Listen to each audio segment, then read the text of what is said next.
I'm surprised how many technical difficulties we run into, especially to people who are so familiar with all of the equipment. They don't know what I know. Hey, it's Zengineering Podcast. I'm Adam. I'm Brian. And I'm Jonathan. Welcome back for another hang in the laboratory to talk about science, philosophy, arts, all that fun kind of stuff. Welcome, everybody. Glad you're here. Thanks for coming. We're really excited to welcome our guest, Jonathan Sampson, who is the head of developer relations at Brave Software, where they're working on the Brave browser and the basic attention token, which we honestly think are two of the coolest projects we've run into so far since we started paying attention to the blockchain space, the crypto space. Ooh, welcome to the dojo, Jonathan. But before we talk to him, thanks as always to our backers on Patreon who throw us as little as $1 an episode to help keep this thing going. If you throw us just the $1 or more, you'll get an invite for our Slack workspace where you can come hang out and kind of watch us make these things, talk to us about the topics before they pop up, all of that. Thanks also to Jonathan for coming by to talk about Brave. Yeah, my pleasure. So do you want to kind of just give us a rundown on how you ended up there? You'll probably tell it better than I would. Yeah, I guess have an inside perspective. So, I got my computer like everyone else years ago, probably late 90s. That's when quite a few people of my age started getting into computers. Loved it. Started getting, building websites and stuff just unprofessionally for friends. That path led me to Microsoft, where I was working on browsers themselves. And then, during my time at Microsoft, Brave was launched. And of course, it made sense because throughout all this history, the advertising space had gotten really crazy, quite dangerous. Malware was spreading pretty rapidly. And so I saw this interesting opportunity to jump laterally over and work from one browser to another, and joined the Brave team in 2016 from the Eich team at Microsoft. And it's been a blast. It has been an incredibly educational experience, filled with tremendous growth personally and professionally. And so it's been quite wonderful. I feel like I have so many questions I want to ask just about the Microsoft experience, but that's not really what we're here for. I think the place to start is sort of like to back up a whole history of browsers and all that kind of stuff. But first, for the people that haven't listened to the episodes where we've talked about Brave and stuff before, you want to just give us like the quick sort of rundown on Brave and how you guys are doing stuff differently. Yeah, there's all kinds of cool stuff on so many different layers going on with that thing. I know. I'm looking at this like, okay, where do I start? Brave is a web browser, which it's very similar to other web browsers. We've all been using them. At the very beginning, there was Mosaic from the NCSA and stuff. Mosaic then was, licensed and turned into Internet Explorer early on. It also led to Netscape Navigator, so we probably used those as well in the 90s. Netscape Navigator then eventually through some, quite a bit of a story, turned into Firefox. And then, Firefox and stuff continued to grow. Then 2008, Chrome was released. And so Brave is very much like these predecessors in that it is meant to function as a user agent for the individual that's behind the keyboard. It's meant to access the web, do so quickly and efficiently, and serve the user. One thing that distinguishes Brave, though, from these other ones is that Brave goes above and beyond the Call of Duty when you start to consider things about security, online advertising, tracking that has happened these days on the web. We could talk about the rise of tracking and how that came about. But Brave goes a step further than all the other browsers in that it has in situ ad blocking and tracker blocking, in addition to anti-fingerprinting mechanisms, malware and phishing blocking. All this stuff is built in. This is typically the stuff that you'll see super users and tech nerds like myself when we would go to mom or dad's house for Thanksgiving. We'd install an ad blocker, install some type of tracking protection software. We might change their DNS settings or something to try and protect them. Well, Brave comes with all of that built in by default and turned on by default, with some additional extra steps that you could take if you wanted to, if you are familiar with the risks involved. And so that is basically what it is. It's a super browser that is oriented to protect the user first and foremost from any and all threats that they might encounter online. So Brian will back me up on this one, have tried multiple times to record an episode about just the idea of advertising. We talked about this a little bit. Like literally 6 or 7 times we've tried to do this, and it's ended with us shouting at one another because we can't. Because I have worked for years in marketing, and so there's that part of me that understands why it's like, oh, advertising, right? Like we mute commercials, we fast forward through things. Like TiVo was designed entirely to get so we didn't have to deal with ads. It certainly was the selling point, right? I mean, the idea of time shifting video is nice, but right. People really like it because they can fast forward through the ads. I have a really inflammatory comment I like to make that sometimes people just tell me I'm an idiot and then the conversation's over, but other times it gets into a good conversation. I like to say that all marketing and advertising should be illegal as like a jumping off point. I can see how that could be very polarizing. Yeah. On one hand, I get it. On the other hand, then I feel like, but occasionally I learn about like a concert that I'm happy I learned about because someone is, actively trying to put that ad in front of me. Well, that's right. I think that's the distinction there is, we don't like, I went to Las Vegas years ago and I was trying to walk from one side, like from one block to the other, but literally there are people forcing things into your hands as you walked, just this one block span. And I didn't like that too much because these people were aggressively trying to push content onto me. But at the same time, a buddy of mine and where I grew up would say, hey, so-and-so is going to have a concert an hour away from here. And I like that because this friend of mine who has a close, intimate history with me knows my interests, knows what we've done in the past together, what kind of music we listen to when we hang out on the weekends. He has taken that knowledge, that rich reservoir of knowledge that he has about me, and he's realized that, hey, Jonathan would like to know about this. I'm pretty certain. So I'm going to tell him, and he'll wind up buying a ticket for this concert. And it's like they're in the same space, but they're just coming at it from very different ways. Obviously, my friend is positioned quite a bit more favorably because he has inside knowledge about me, my likes, my interests, and he knows what information to present with me rather than hit me with a fire hose of options and saying, hey, Lady Gaga is playing, Charlie Daniels is playing, who do you want to go see? He knows just specifically which options to present to me. And that's, I think, probably a distinction in there that is pretty notable. Yeah, it's interesting how much our perception of the other party's intention and then our trust with the other party. And I say other party because kind of referencing systems or companies or whatever that are advertising online versus your friend. I think that's a really neat example because no one's upset when their friend is like, hey man, I bought this cool thing, you should go buy it too, or your example with the concert.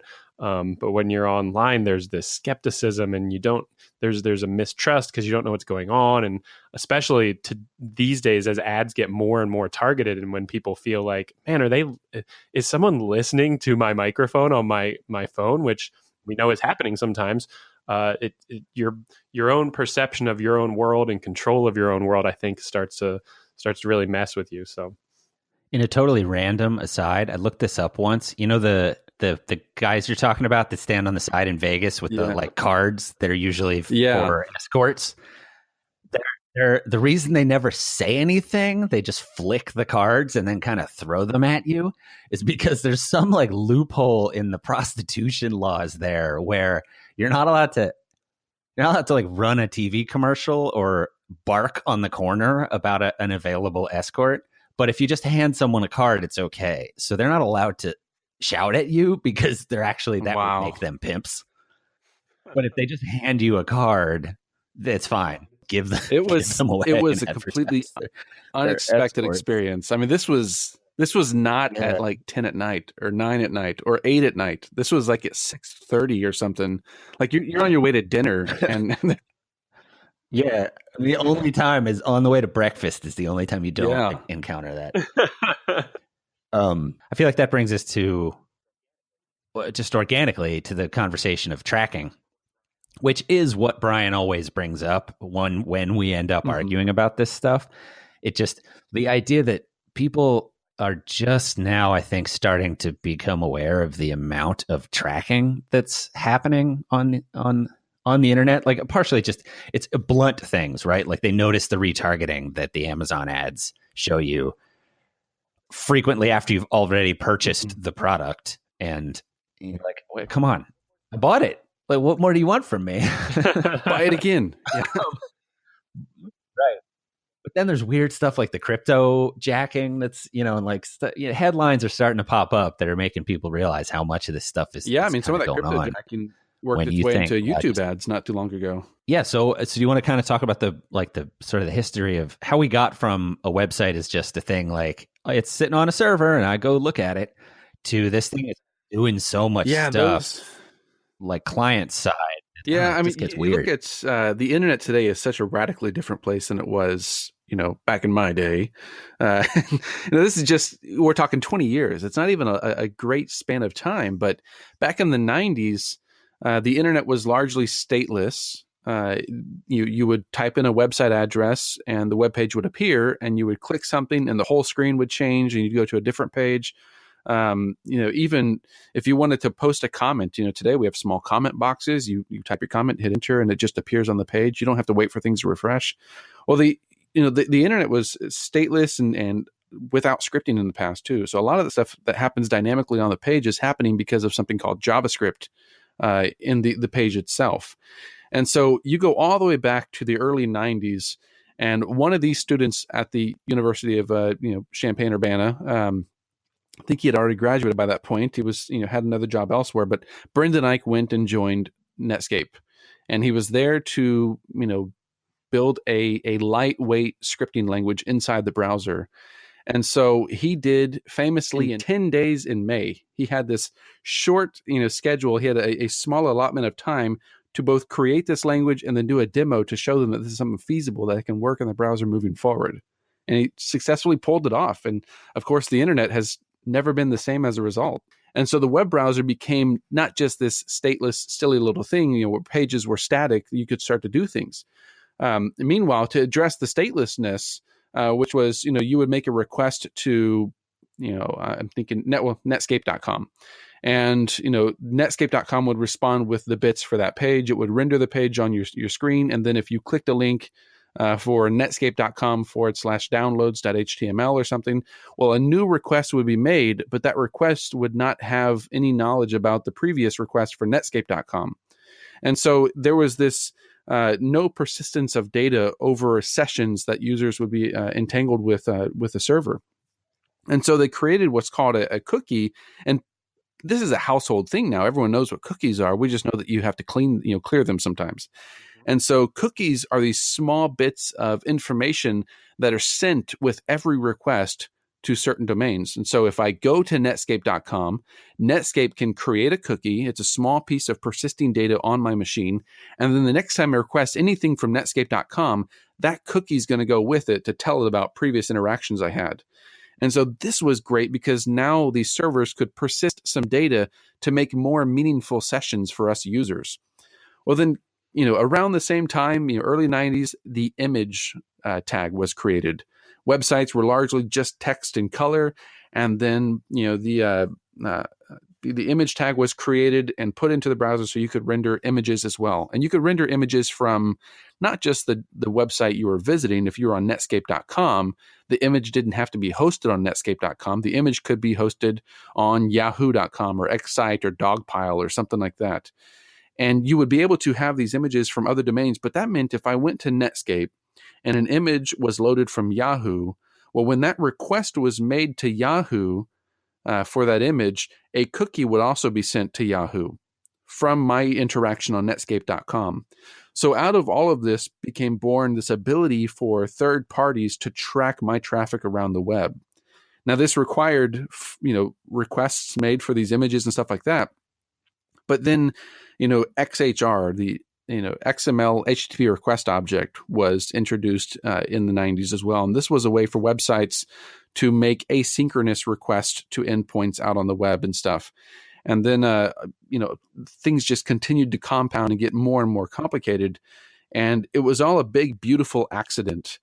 But birthed out of this was, the modern advertising industry, and now how they can, whenever the web page loads, they can check your screen size, pixel density, color depth, all that kind of stuff, and then send off requests for ads, load ads, and stuff like that. And it's all asynchronous and happens immediately on the page and stuff. And so it's beautiful, but it got out of hand. It was all kind of accidentally created. And now today we have this issue where pretty much any website you go, there's going to be some type of tracking that's happening. We have CDNs, content delivery networks, which is a third-party reliable domain that can host certain resources for the web page, whether they're scripts or styles. And that creates a much faster loading time for users because chances are they've already been to a website where that file was loaded and cached on their machine. But as a result, now this third party has knowledge of where they're going on the web. And Google has their own CDN. Microsoft has a CDN, so resources can be loaded from these. There's also third-party people that aren't offering CDN services, but they still manage to get scripts loaded into your pages. And so it's gotten really, really chaotic and really messy.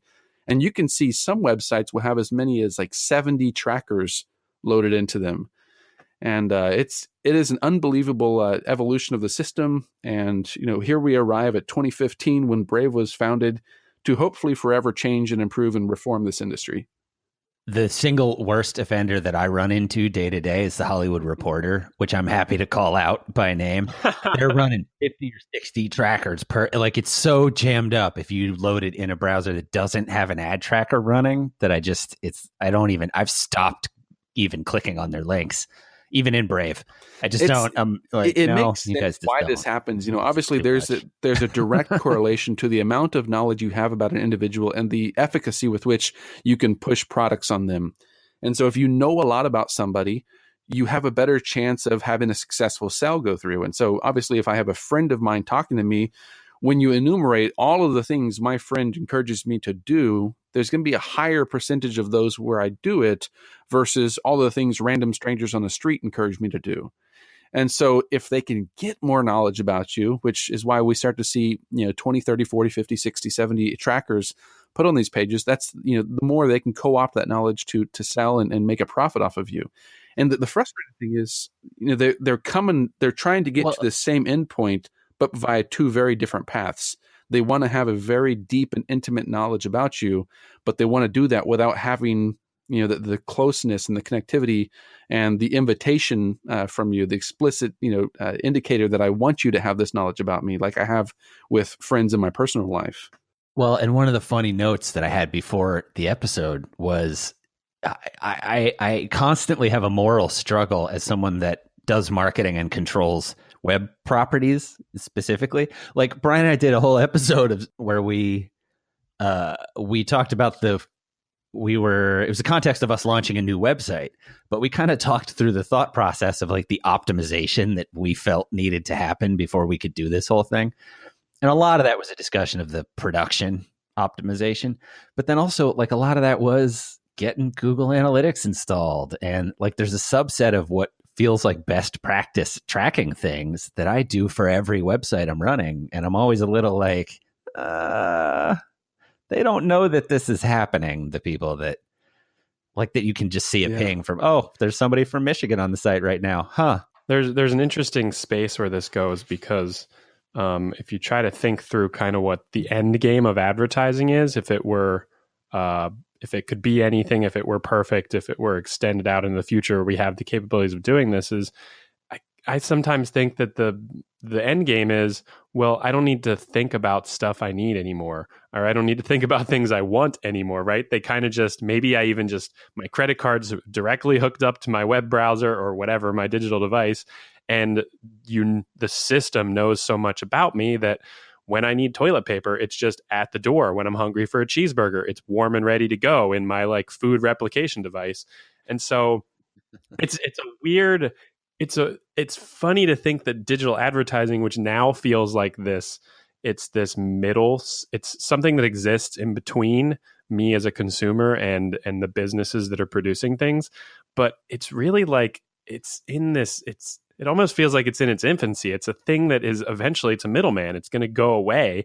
And what are we going to be left with? And how does it go away? And then from that perspective, when you start talking about the way that your information is going out publicly right now, users don't know what's going on, right? Like, I mean, I work in digital advertising and I still struggle to wrap my head around everything that happens for an ad to get delivered to somebody. And so the complexity there of what's being tracked and what's being shared and what's actually happening when you load a web page is wild.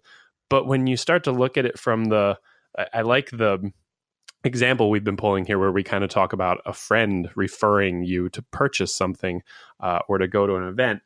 And they're doing the same thing. Like philosophically, your friend is also like watching you and judging you and liking you and disliking you and remembering things you did and making mental notes, even if they're not conscious of it. It's this interesting philosophical space where it feels weird because it's the internet and we're not used to it and it's a digital device, but we all do that in reality. So there's this shift, I think, coming, and it's fun. It's a particularly fun talking to you about Brave, right? Because you're working on some technologies, specifically a cryptocurrency backing to your browser. But we're inventing something here. Something new is emerging from the technology that is what already exists. It's just we're in the what is it? What's the term for digitally generated faces that you like recognize aren't Uncanny real? Valley. Yeah, we're in this like uncanny valley of computers trying to be your buddy, but we're not ready for it yet, and it doesn't feel right. Yeah, I think that the major distinction between what we do with our friends and what we do online is, there's this explicit contract between me and my friends. And I have a buddy of mine named Keith who's visiting right now from Illinois, and I invited Keith to come down. I invited him and his wife, and in seventh grade, whenever I sat behind him, I invited him to, draw a picture for me because I realized he was an awesome artist. And so this was a relationship that I willingly entered into and I willingly form and nurture moving forward. Unlike when I go to a website and I just want to, look up something online real quick, and you immediately have 7 new friendships, with these advertisers out in the world. And I look at just the quality and the output from those. When I first moved back to Florida, my wife and I asked a friend of ours, are there any good Mexican restaurants in the area that we live? Because it had been 11 years since we've been here. And he said, yeah, you'll like one on, such and such road. Go check that one out. So we did. We loved it, sure enough. And then, we also, later on, someone told us about another one that was very popular, but it was in a very small shack behind the vacuum cleaner at a gas station. And there's just no way we would ever thought to go there had something, someone didn't recommend this to us. And so I look at that and it's like, man, if I were to go online and type Mexican restaurant, Panhandle, Florida, I'm going to basically get whoever's willing to pay the most. And that's going to be disproportionately skewed to the larger, more wealthy, establishments. But when I asked a friend of mine, they either encouraged me to go to one which wasn't very large, or another friend who says, you need to try this one. It's practically invisible. It's behind the vacuum cleaner at this gas station in literally a shed, like you would imagine a shed for, your lawnmower or something. It's literally in a shed with a window on the side. There's no way they would beat out the larger advertisers. There's no way that, Google search or something like that would encourage me to go there. But friends who know me and know my family, they would know that. And that's because we willingly manage this relationship with them. And it's interesting to see the stark difference between the quality of output as well. Well, I think that's why we've ended up in that uncanny valley space, because like what you just described is you have these friends locally and you have a relationship with them. And that relationship is, what Brian was just talking about, like the back and forth trade of interactions that give you context about that person, you know, as a friend. And then you go ask them for, help with this thing you're trying to, this problem you're trying to solve, essentially. Like you want to find the restaurant. And, the progression of the web, you get search engines. So we made a place where you can just fire the question off, but what comes back, is questionable. And then through this progression got it, increasingly better. And then with the social layer, now you have this thing where the signals are starting to include those social pieces where they can start to try to mimic and leverage that sort of dynamic with the friend that you have. Because in a real world context, someone just shouting at you, hey, you should check out this Mexican restaurant, versus a friend saying, oh yeah, you would like this place. Like, you've already described the difference there. But it just starts to get weird when an ad pops up and the user of the website, or whatever it is, goes, oh, that was weird, I don't know if I like that. Like, and that's that time where we're at a time where I think that your average person is going to start to ask questions like, what should I do? Like, how can I take action to make this weird feeling go away? Yeah, I mean, like, oh, I don't like that Amazon seems to know what's up. I wouldn't mind saying, hey, Amazon, I need a jacket. And they go, cool, here you go. Yeah, I mean, when you put those two stories side by side, I mean, one, you have a friendship with someone, intimate friendship and stuff, and then two, you look at like the way celebrities are treated out when they go in public, and the paparazzi that's around them, that's observing every little detail about them, that is taking photos of everything they do, that's looking at what they eat and stuff, and then publishing about it, sharing that information more broadly and distributing it, and making lots of money off of it. I mean, that's exactly what's happening on the web. Anytime you go to pretty much any website, is you are that celebrity who is trying to escape the claws of the paparazzi as they meticulously study every little detail they have access to about you for profit. And so that has a lot of people upset. They start to realize, this invisible world out there, just what's happening, and they don't like it. They're not super excited about it because they don't have control over that relationship. They don't have control over the degree to which someone can study them. And so that's, in Brave, what we're looking at is, first and foremost, we're trying to cut off that, because it's not just the annoyance of people watching you. It's gotten far worse. You look at, Forbes magazine not too long ago, they were telling people, please don't use ad blockers. That impacts our revenue stream. So someone turned off their ad blocker and almost immediately was hit with malware through their ad network. Of the $80 billion that was spent in ads, digital advertising last year, 16 billion of that went to ad fraud. And so it's crazy just how much fraud and malware and stuff that happens in these. And of course, Chrome users, they will oftentimes see websites open up that tell them to install a particular Chrome extension. And this is happening by way of ads. And some of these ads or extensions that people are installing are themselves pushing more ads on them, or doing something like session replay scripting, where they watch your mouse or your keyboard, they copy data, they do all this type of stuff, and they send it back to their servers for malicious purposes or for advertising purposes. And so it's gotten so dangerous out there that people are installing ad blockers. And to this point today, it's like 600 million devices are running ad blockers. And so Brave realized that you can't just you can't solve this problem by just cutting off ads. Like, ads, people realize that they need ads to monetize their content. That's the way in which the web works. That's the way in which media has worked for a long time. We went from printed paper ads to online ads. It moved with the metaphor, and so you can't just block everything off, and that's just a race to the bottom where no one gets any revenue, no one has any fun on the internet, no one gets the content they want, everything moves behind paywalls. And so Brave has realized that what we need to do is come up with a better deal, a new model, something that can sustain the web while also respecting the privacy of the end users, so they don't feel like Paris Hilton when they go out. And I don't know, I feel like Paris Hilton when I go out. And so, we're looking at something has to be done here. And so the first step was to just cut off ads and trackers entirely. We still respect first party ones. So if you go to, Zengineering, the website, then you guys can have some first party tracking if you need to. For instance, if you want to see, well, what web browsers are people using to access our website, that has a very key utility for you guys. If you're going to be working on your website, you want to make sure it's compatible. Or, where are people visiting from which countries? If you need to offer your content in a different language and stuff, you can first party do that, but no one else can do that whenever I come to your website. My activity to your website is an explicit invitation for you and I to have a conversation. We don't want third parties jumping in on that. So Brave will block the ads and trackers and stuff for the third parties.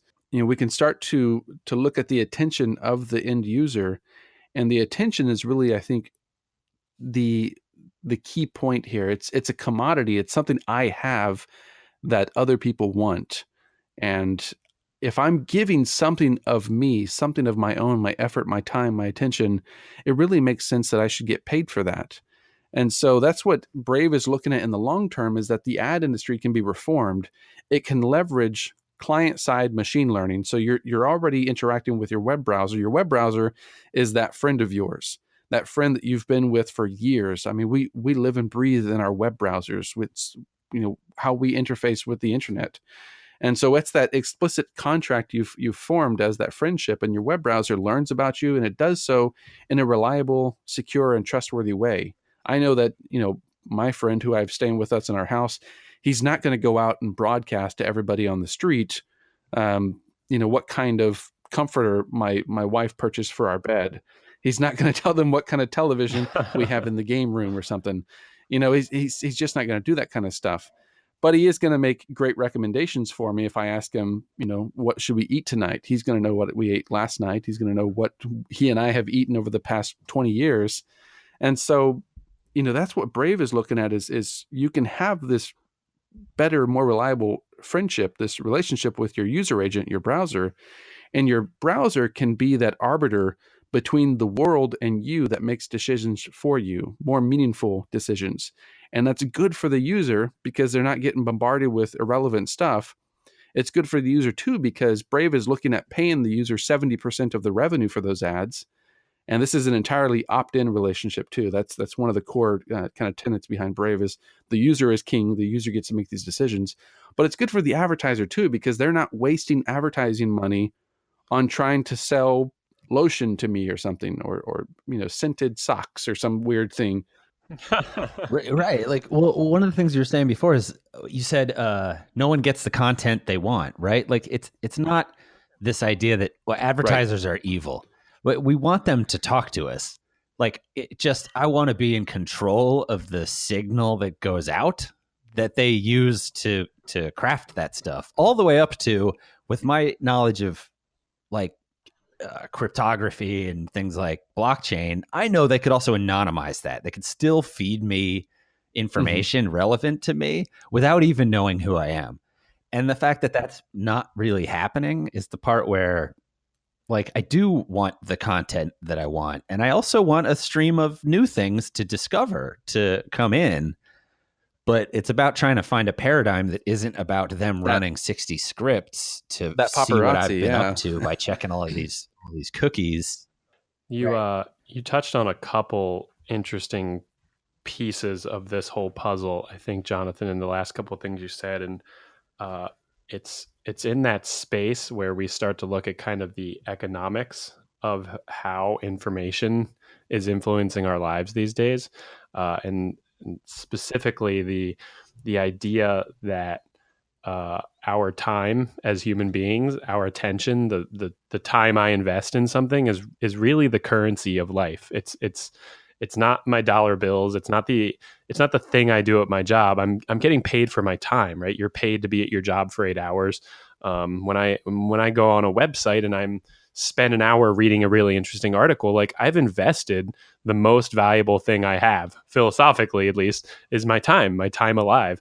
And when we start to look at what's going on with how we engage with digital devices and how advertising works, there's the idea of scarcity with resources. And in economic theory, generally speaking, from a layman's perspective, the thing that's worth money is the thing that is scarce. And on the internet, the content isn't scarce anymore. The things I can go buy are not scarce anymore. It's my attention and my time invested to find them and then to go purchase them.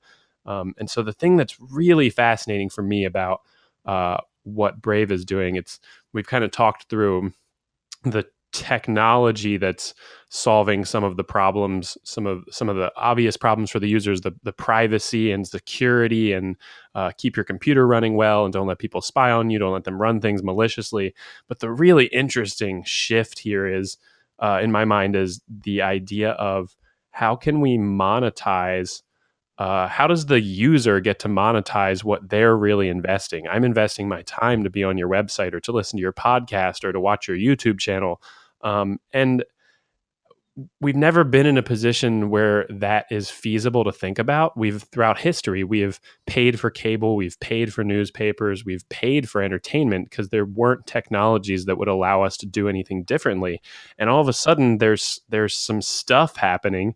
There are these technologies. There's the web, and there's the ability to track these things, and there's blockchain and cryptocurrencies and microtransactions, and all of a sudden, our whole concept of what the economics of entertainment and media look like can maybe be totally flipped on their head. So I'm really curious to dive in a little more into what you guys are doing at Brave with basic attention token, which is a cryptocurrency layered in. And I think you were using Bitcoin previously, and I'm curious if that concept was even, I assume conceptually the idea here has been brewing inside Brave before you even tied cryptocurrencies in, because I think the dream of the internet, right, was that people could pay pennies to visit websites, and all of a sudden there's this free market and money could flow freely. But because that's so difficult to do, and because the tech has been so hard to develop, we're back to a situation now where things are siloed in these big companies, and they're controlling things, and they're spying on people, and they're providing a lot of value too. But we're back in the same old situation. Yeah, my wife is she's born in Brazil and raised in Brazil, and I think one of the first phrases she ever learned in English was "time is money," and it was because there's a show that plays in Brazil. It's created and produced in Mexico, but plays in Brazil, and it had an American caricature on there who dressed like Uncle Sam, and he would always walk around and go, "Time is money," and that's one of the first things she realized, or learned in the English language growing up, and that's what, as you were just pointing out, that's still very true today. Your time is money, your attention is worth something. It's not a limitless commodity. We, as Scott Hanselman of Microsoft says, we only have so many keystrokes in our life. And so, the same is true with attention. We only have so much to give. And generally speaking, I mean, if it's a very valuable thing, everyone wants it, online, everyone wants it. And so, we look at that, and it's like, the new deal, advertising would work better if the user were getting paid. And so that's going to be one of the key elements moving forward. The user private, browser private opt-in ad trials that are going to happen here in the first part of 2018, the user is going to get 70% of that revenue. And we just think that makes sense. If you're going to be seeing ads, if you're going to be opting into seeing ads, you should get paid for that. We did have, you look at the whole cryptocurrency involvement of that, earlier on, Brendan and I talked about a Brave coin. It didn't quite work out conceptually at the time. And so he delayed that, waited. Whenever we launched Brave Payments inside Brave, which the browser itself is one of those second phases towards this ultimate vision. The second phase was to, monitor locally, securely, privately, your attention distribution across the web. And so if you go into the Brave browser, you go into settings, you go to payments and settings, you can turn on Brave Payments. And that opts you into this, attention ledger, which lets you know which websites you go, which YouTube channels you visit, how long you spend on them, what percentage of your overall attention is allocated to these creators and these resources. And so that's happening inside Brave for any user who's turned on Brave Payments. And this, of course, is a neat system, but you can go one step further and you can say, hey, I'm blocking ads and trackers. I understand that in spite of the tracking and the bad stuff, these do yield revenue for the creators themselves. So users have the option today to offset that financial loss out of their own pocket. So I do that. Thousands of users do that. I well over 40,000 token holders. And many, many thousands of wallets created. And so these are users who've said, I'm going to take $5 a month or $10 a month, and I'm going to, put it into basic attention token, which is what Brave Payments runs on today. It used to run on Bitcoin, but Bitcoin transactions got unbelievably expensive. And that didn't work out well. You'd want to fund $5, but you'd spend $3 or something just to buy the 5. And it wasn't really effective. And so, we moved to the ERC20 token. ERC20. Yeah. And, this is what the basic attention token is built off of, the ERC20 standard. And so that is now what funds and what moves the Brave payment system. So now as I go and I watch videos on YouTube and I willingly give my attention to creators on YouTube and to website authors and stuff, I can see how much attention I'm giving, and I can, reward them with donations that are proportional to the amount of time I spend in their content. So if I spend 10% of my time watching, primitive technology on YouTube, that YouTube channel, I can have 10% of my monthly allocation of BAT go towards that YouTube channel. And the great thing is, this is all done anonymously, securely, and privately. Brave has no idea. Brave software, we're facilitating this connection. We have no idea. The company has no idea. Yeah. Yes. We have no idea who you're giving money to. We just know, okay, and we do that through this protocol called the Anonymize protocol, which has been, there's a white paper online, fantastic. It's a way for aggregated anonymous voting to take place. There was one element in there where data could be traced backwards to people, and that would be through their IP addresses. And we figured we're not going to do that either. We're going to set up a VPN and have all the votes come anonymously through a VPN. So even geographically, we can't work backwards to figure out who's supporting who. And that just builds off of that foundation of thinking, well, the user ought to be protected. They should not have information and data leaked out like this unintentionally without their explicit permission to do so.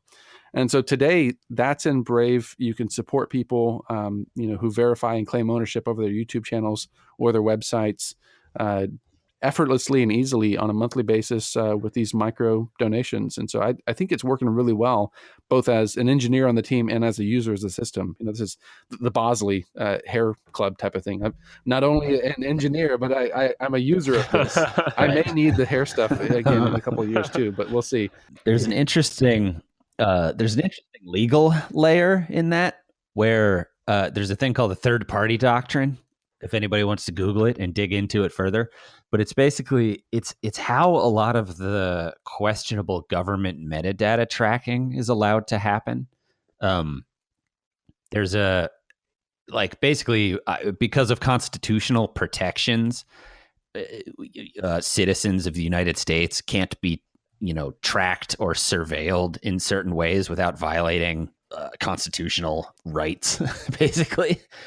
But once you've willfully handed your information over to a third party, like Verizon, then the government is free to subpoena Verizon and make them hand that over, or whatever shady way that they do it now, and have them hand over that data. Same applies to Google. Same applies to all these big companies. So not only does this tracking information go out, but it also then gets into this shady spot where people might still feel like it's protected, because it's usually a thing that you feel like is a right that you have to have that be protected.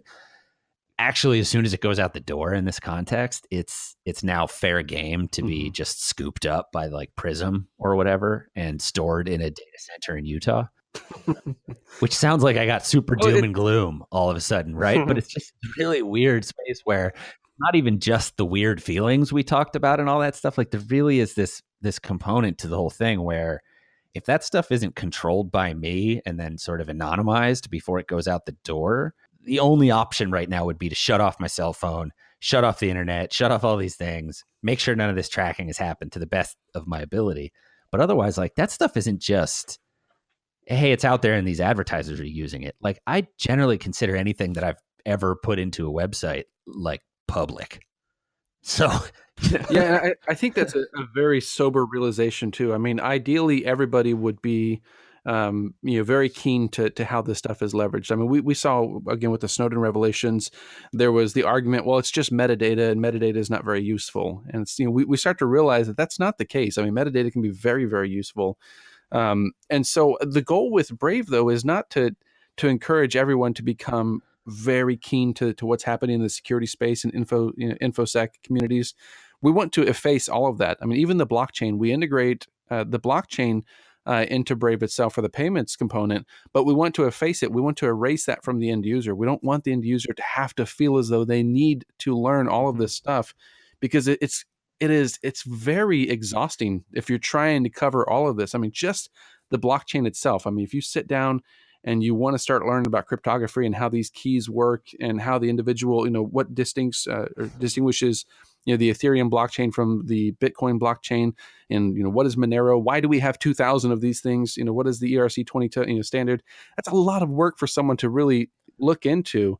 And you see this with the people who are trying to invest in cryptocurrencies and stuff, how it's tough. It's taken a toll on them. And then you include all of that with the security stuff, the general security and info security stuff.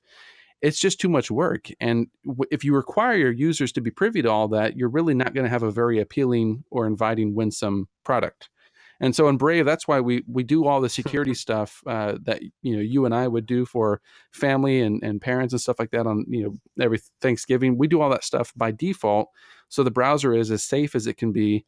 There's some interesting trade-offs. We're as safe as we can reasonably be right out of the box, and we want the blockchain to be provide all the benefits without requiring the user to have to laboriously and tediously learn how to interact with it. And so that's kind of the philosophy that's driving the development of the browser, is to erase all of that, make this look as simple as we can so that the users don't have to think about those types of things. I do. I really love the feature of the Brave browser where it shows you where you go and what websites you visit and the time you spend there and your attention and how your attention is spread on the internet. That particular feature is not even necessarily like the innovative part of what you guys are building. I mean, the privacy concerns and the new way to the new economy of the web that could be birthed from this. It's not required for that, but it's so fascinating because that's one of those spaces where perceptually, as a person, if you don't measure that, you have no concept. You probably would almost always guess wrong as to like where you spend time and which websites you visit. But to really see a chart of that, especially someone, I mean, I'm at my computer all day for work, so I'm invariably browsing through websites while I'm waiting on computers to process things, and so to see weeks and months of data like that it's so fascinating. It's such an interesting dive into my own behaviors and my own interests. Yeah, the other feature that's related to that, just as interesting as what content was served to us is what content was not served to us. Absolutely. And the new tab page in Brave by default will show you how many trackers, ads, and HTTPS upgrades you were given. I love that. And it translates that into it translates it into a estimated time saved. So I look at my instance of Brave right now, and I'm, as a developer, I'm constantly messing with it. So I have to uninstall it, install new ones, and play with different builds. But I look at mine right now, and I have been saved from 61,694 trackers, 52,000 ads blocked, and 20,000 upgrades for my HTTPS. Wow. So, that's 20,000 connections to servers that would have been unsecure, but the browser preemptively made them secure on my behalf, and it saved me at 1.6 hours. And so I don't know what I'm going to do with that time yet, but I'm going to spend it wisely. But this is we get a lot of people that really love that because it puts it into meaningful consumable metrics, something that you can understand. You can really feel the impact of 61,000 trackers blocked. Yep. That was 61,000 people or organizations, entities trying to get access to me to learn things about me, who were prevented from doing so. And that's a massive impact. It's just mind blowing how much is going on to really see that and to see those numbers and get that you get that physical sensation of what's happening when you go to web pages and when you're doing things on computers.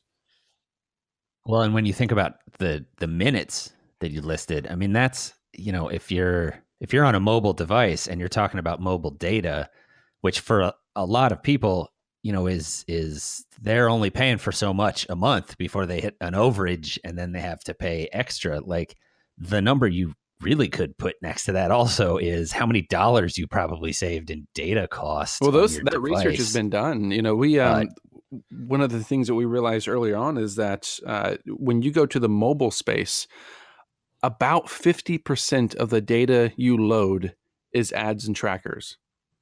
And so half of your data costs on your mobile plan go to people trying to track you, to learn from you.